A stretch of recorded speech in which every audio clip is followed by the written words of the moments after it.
वेळेची किंमत. विहान नावाचा एक मुलगा एका छोट्या आणि सुंदर घरात राहायचा.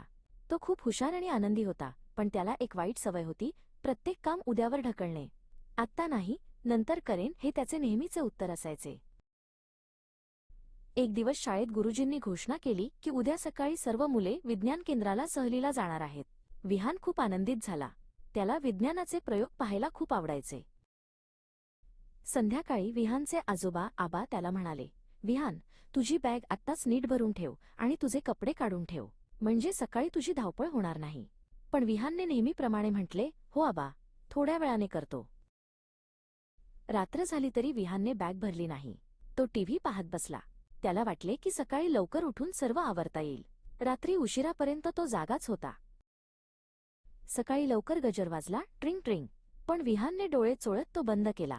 अजून 5 मिनिटे झोपतो, असे म्हणून तो पुन्हा चादर ओढून झोपला. जेव्हा विहानला पुन्हा जाग आली तेव्हा त्याला धक्काच बसला. खूप उशीर झाला होता.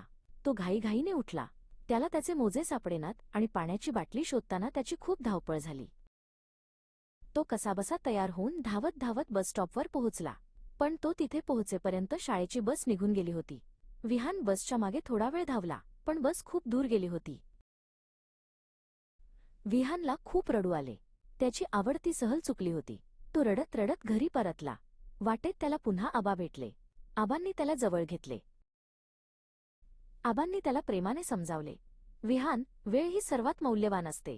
ती एकदा गेली की पुन्हा कधीच परत येत नाही. तू वेळेची किंमत पाळली नाहीस, म्हणून तुझे नुकसान झाले.